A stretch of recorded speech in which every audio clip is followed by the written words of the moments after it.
Welcome to Empowered Heart to Heart, where you'll hear messages of hope, conversations that heal, and interviews that empower. Well, hey, this is Rhonda Simmons, and I am the founder and CEO of the Simmons Empowerment Foundation and Rhonda L. Simmons, LLC. I am so excited to be with you today because we are continuing our Overcomers series.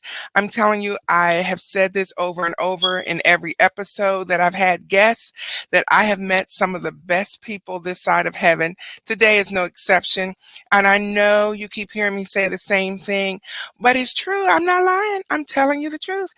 We have just had some of the best times with people from all over the world, all walks of life, who have overcome uh, seemingly insurmountable odds and have really risen to a new level that is just greater than anything they could have expected. And so they're not here on my show to boast about, oh, I made it, and I'm all this and all that, and how great they are. They're here to encourage you that just like they made it and they survived and now are thriving, so can you. So sit back, enjoy the episode. And again, welcome to Empowered Heart to Heart. Before I introduce our next guest, I want to make sure that you like, comment, and share this video if you're watching on our YouTube channel. And make sure you subscribe and hit the notifications button so that you'll know every single time I upload a video. Let me tell you, I hit 2024 running. I hit the ground running, doing lots of podcast episodes, way more than before, because people have stories and I want to get them out. I want to connect with the right people so that you can be connected with their stories and realize that you are not alone. There are other people who are going through things very similar to your situation, and if they can make it, so can you. As our tagline says, this podcast is all about a holistic approach to empowering women by offering messages of hope, conversations that heal, and interviews that empower. And this is no different today. I am so glad to have a guest with us today. Let me tell you about my guest today. She is an extraordinary woman. She's an attorney. So y'all, got to be on your P's and Q's today, okay? She's an attorney, and she's the recipient of the Governor's Award for Advocacy for Survivors of Domestic Violence. She has triumphed over a narcissistic abuse. She's been through 2 marriages, both to narcissistic husbands. And she's harnessed the transformative power of emotional freedom techniques. And she uses EFT to guide others on their path to healing and personal growth. And so her own transformation came when she shifted from why me to for me. Oh, I am so excited. I can't wait to hear her incredible story today. Let me tell you, get something to drink, pull up an easy chair, and get ready to learn something today from none other than Miss Stephany Ann. Welcome to the show, Stephany. Hey, thank you so much for having me on your show today, Rhonda. Absolutely, absolutely. I tell you, you have such an amazing story of surviving 2 marriages to narcissistic men and all of the emotional abuse that came with that. Wow, I applaud you for being able to walk away. Thank you. It wasn't easy, but I No did doubt, it, and here I am. no doubt. So tell me about the moment when you got that epiphany of shifting from why me to for me. Talk to me about that. Yeah, so I was actually at my sister's house, just laying on the bathroom floor, just tears streaming down my face. Like, why me? I didn't do anything wrong. Like, why me? I'm a good person. I did everything right. If you look at, I lived a good life. I was a good mom, a good wife. Like, why me? Why is all this stuff happening to me? Yet in that moment, I could not see past the pain and suffering that had engulfed my life. And, I spent over 17 years within these two marriages. I had multiple losses. I lost a house in a fire. I lost a house in a hurricane. I had a baby born with an extremely rare genetic disorder. And it was like, and then my second husband, his ex-wife died, leaving us three more boys. So here I am, I had six little boys under the age of 14, and all this psychological and emotional abuse going on, and just why me, God? And in that moment, I literally could not see, like I said, past the pain and suffering. I actually had lost my eyesight on top of everything. I lost my eyesight. And I just really felt at that moment, God was saying, the divine was saying to me, Stephany, you're not seeing your story through the right lens. And I physically could not see my story, and also, spiritually, or, metaphysically, orphorically, whatever. I couldn't see my story. I was blinded by it, and I was really stuck in this victim mindset for so long. For 17 years, I was stuck in this victim mindset of why me? Why is all this stuff happening? And it was in that moment where, I felt when the divine was saying, Stephany, you're not seeing your story through the right lens. I needed to shift that perspective. I needed to let go of the victim story that kept me stuck, and I needed to become the hero of my own story. I needed to be the star. And how many of us are like that? We are side characters in our story. We should be the star of our story. And so, this transformation came to me when I shifted from why me to for me. And when I was able to do that, instead of seeing my two ex-husbands as monsters trying to destroy my life and trying to destroy me, I actually could see them as teachers. And when I was able to see them as teachers, I could see the lessons. And when you see the lessons, you know what needs to be healed and what needs to be released. And then you can break the patterns, and then you can find true freedom. Wow. Wow. That is amazing. That is amazing. So I'm just blown away, because I've been through divorce before. I'm remarried now. And so I know the pain of divorce. You know, no matter what the situation was, it's always an unhappy situation. When your marriage is ending in divorce. And you, like you said, you go through the why me's. What could I have done better? Man, I'm so impressed that you were able to get the closure that you needed so that you can go on. Well, Right. it's, when you're in a relationship with a narcissist, you're not really getting closure per se. There's no conversations. It is, you know, it's just done. You block them on everything, on all platforms, all social media. You just stop talking to them. Sometimes you have to block their whole family, block friends, and you have to know that, the discard is your closure, and you just Wow. have to move on from that. So yeah, two marriages, no conversations afterwards, nothing. It's just that's what you have to do to protect yourself and your family. Wow, that's amazing. Were your children a motivator to you? They were, um, my first marriage, it ended in um, affairs, and so he walked away and just left us when the kids were little. And my second husband, yeah, it to get the children out, but it was also for me as well, and I always tell people it's complicated. Being in a relationship with a narcissist is very complex. It's very complicated.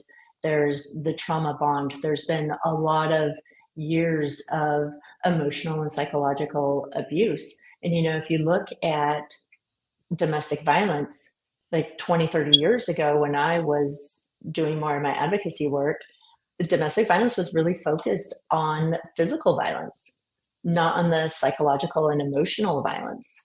And so, you know, over time, it just wears you down. The relationship becomes a burden. It becomes really hard. You have this trauma bond, and it's challenging. But I always tell people, when you find the inner strength within you and the worthiness within you, you will leave, or you'll be discarded by the narcissist. Wow, what a powerful word choice you just used. Discarded. Like like trash. You discard trash. And so Yeah. is that a good depiction of how being in a relationship with a narcissist feels like? It does. And so if you look at the cycle of narcissistic abuse, there's three stages. So the first stage is the idolization stage. This is where they put you on a platform, they mirror your values, they mirror you. You essentially fall in love with yourself, and you don't know all of this is going on. You think you have found the perfect partner. They understand you, they get you. They'll even say things like, "Oh, we're soulmates. God sent you to me. I've been praying for you. Here you are." Lots of communication, and they are, if it's too good to be true, it's too good to be true. And so, then the next stage is the devaluation. And so once I have you hooked in the idolization phase, then the devaluation phase comes off. This is where their mask comes off. And so now everything they loved about you, all of a sudden they hate about you. Everything you thought you knew about them, you don't know about them, because they were just projecting and mirroring your hobbies. And now it's like, oh, I'm into all these things. My second husband was, "I love that you're a strong, powerful woman." And then in the devaluation, "I hate attorneys. Why are you doing this? Why do you think you're so much better than everyone else? Why are you, I hate all your friends." In the beginning, he loved the way I parented. He thought I was a good mom and a great wife. And, during the devaluation, it's the way you parent is horrible, and then all the gaslighting comes in. And so if anyone doesn't know what gaslighting is, it is coercive manipulation. It is when you manipulate another person into doubting their perceptions, their experiences, and their beliefs in what happened. And so it's a highly calculated form of coercive manipulation. And so it becomes very confusing during this devaluation. And so, again, you have to look at the big overarch of it, similar with domestic violence. Narcissistic abuse, it's all about power and control. So they use manipulation, they gaslight, they do everything to control you. They want to get a reaction from you, because that's control. If they can get an emotional reaction out of whatever, they have controlled you. And so now you have this devaluation phase. And then what they'll do is, after they do something very horrible to you, then they'll love bomb you back. Then they'll do something horrible. They'll love bomb you back. It's called intermittent reinforcement. And so what happens with all this gaslighting, all this love bombing, then the criticism, then the love bombing, it creates this whole thing called cognitive dissonance. And you have no clue what is going on. It is so confusing. You know that something's not right, but we can't always pinpoint what it is.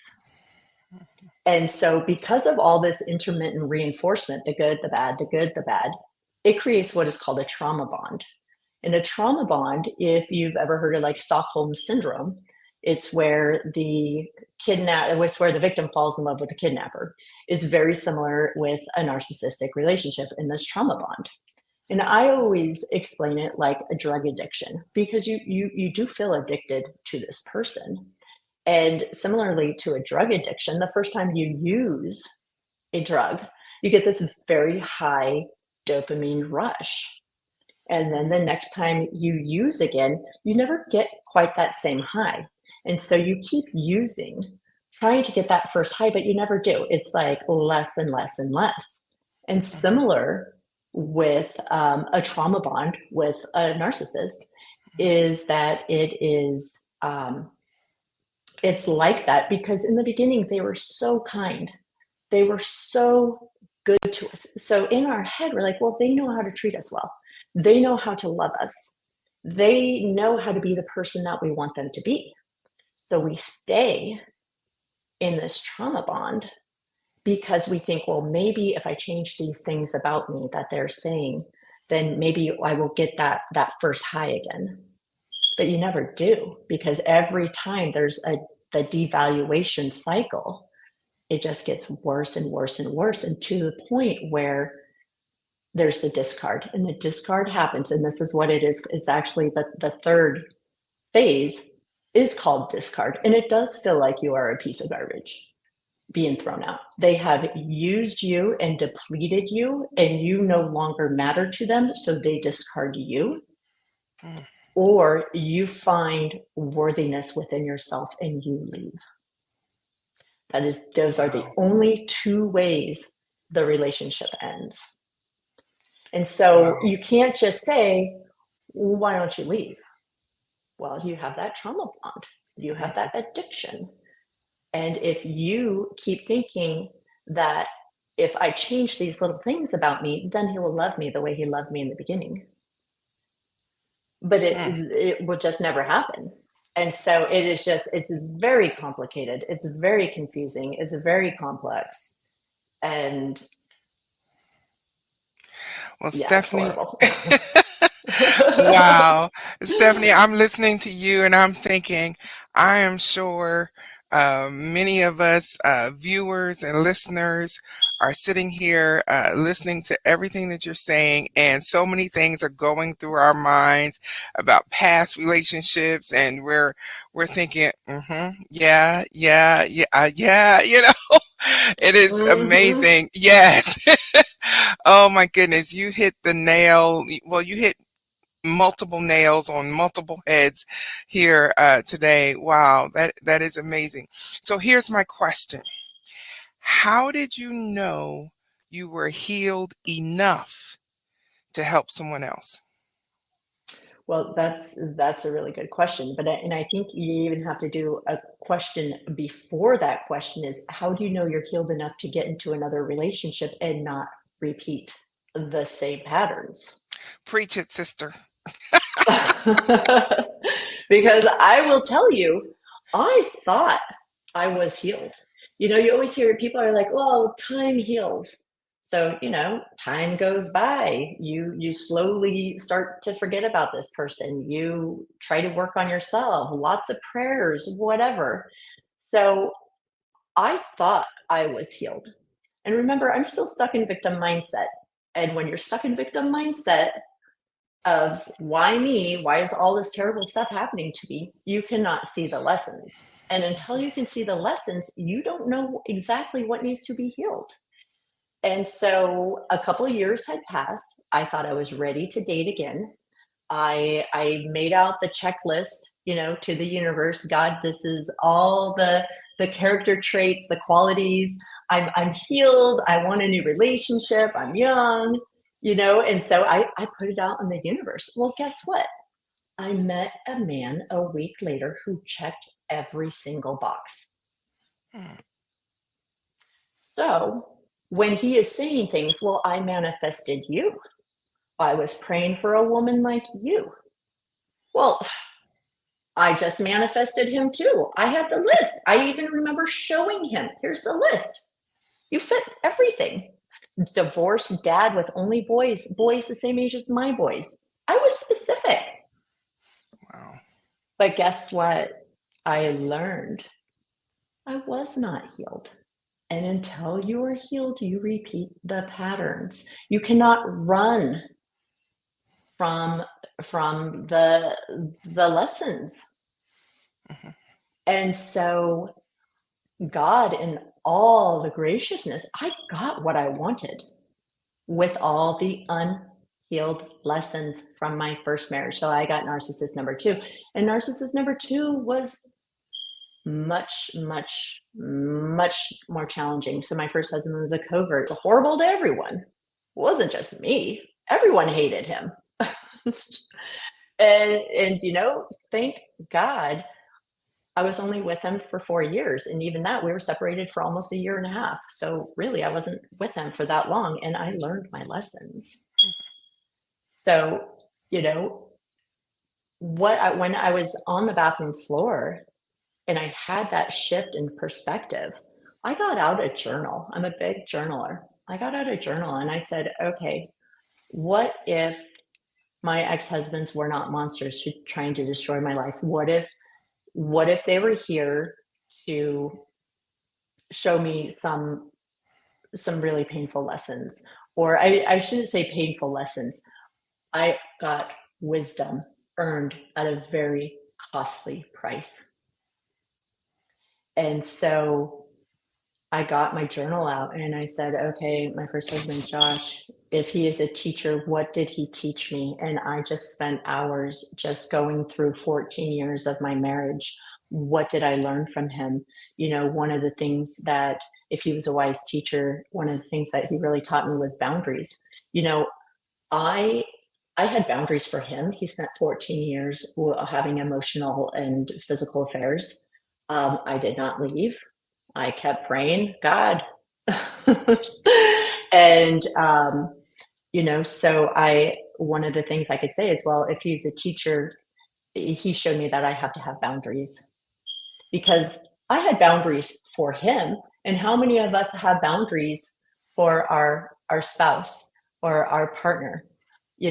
I was confronting the women. Hey, he's married, right? How many of us do that?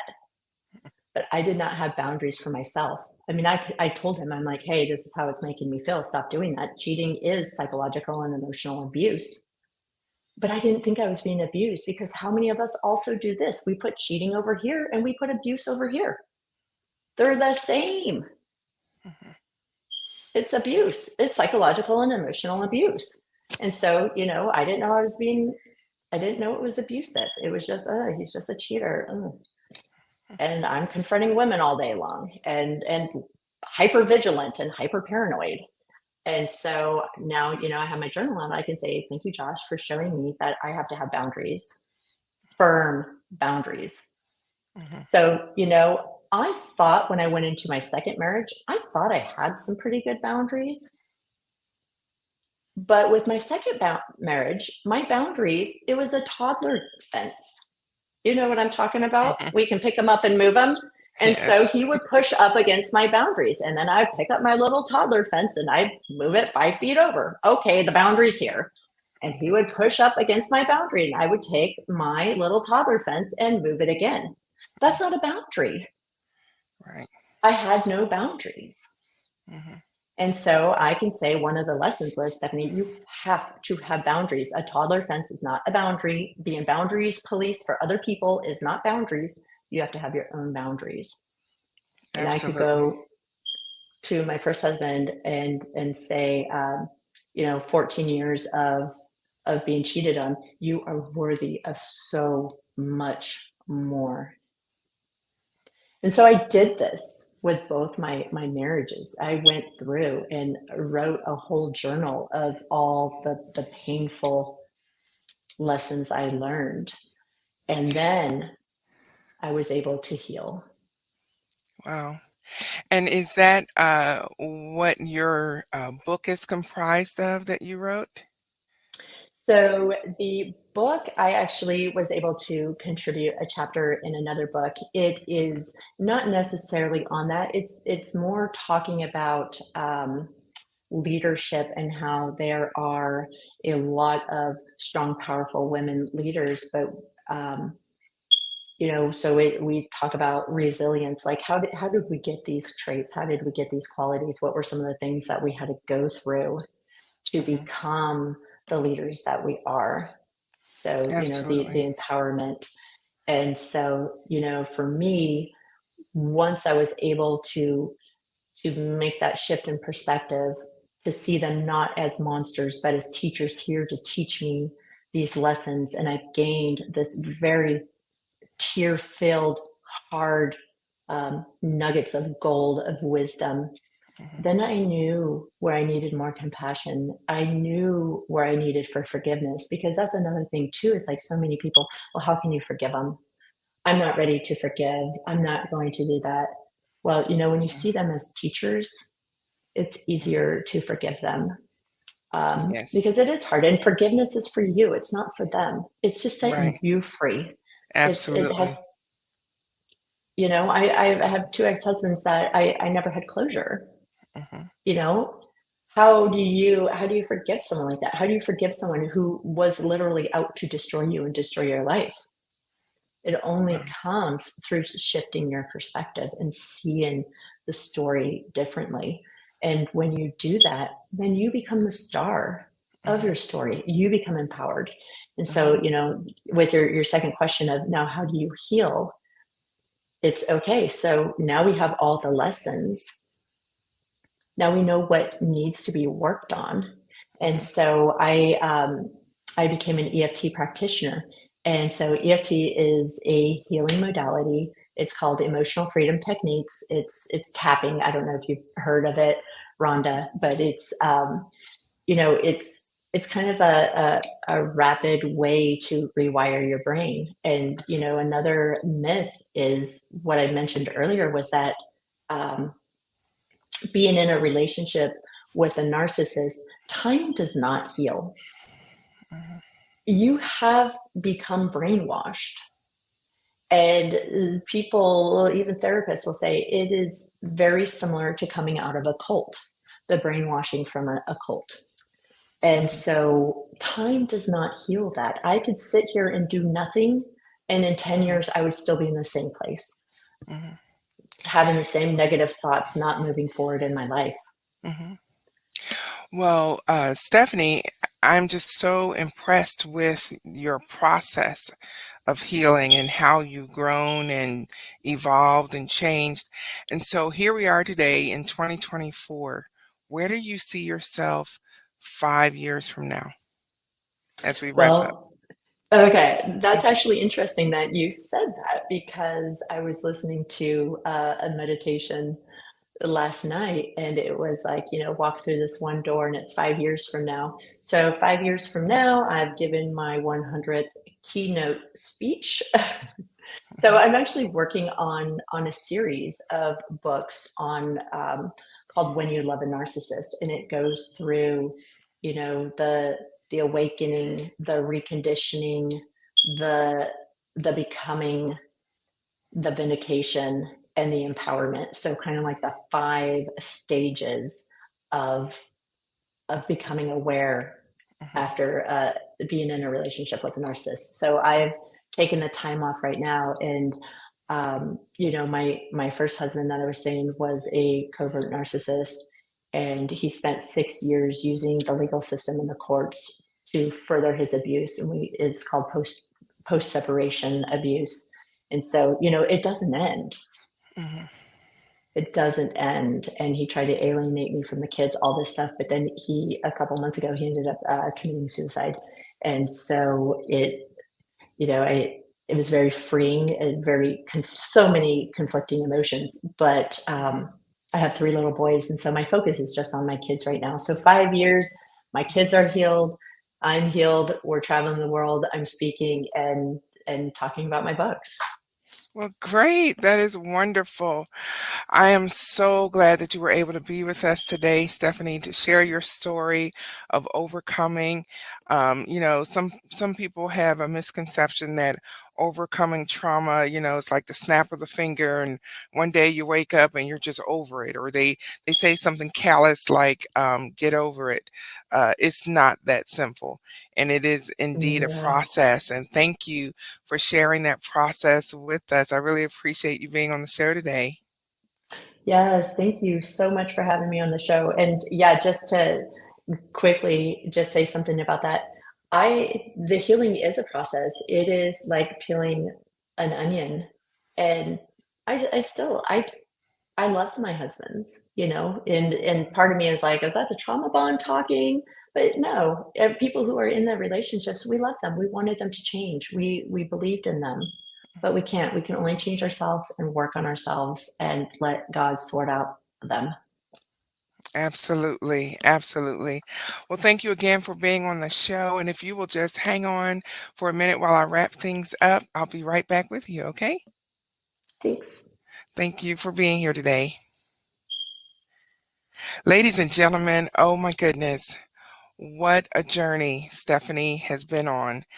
The road to recovery and healing has been fraught with many challenges for her, to say the least. But she is here because she's an overcomer and she figured it out. And you can too. If you are a victim of physical or emotional domestic violence, get help. You are not alone. You don't have to suffer in silence. There is help available for you. Make sure that you get a copy of Stephany's latest book that she contributed to, Rise to Greater Heights. The link to it will be in the description under the video or in the podcast description. And so until the next time, be blessed, be encouraged, but most of all, be empowered. And I'll see you on the next edition of Empowered Heart to Heart.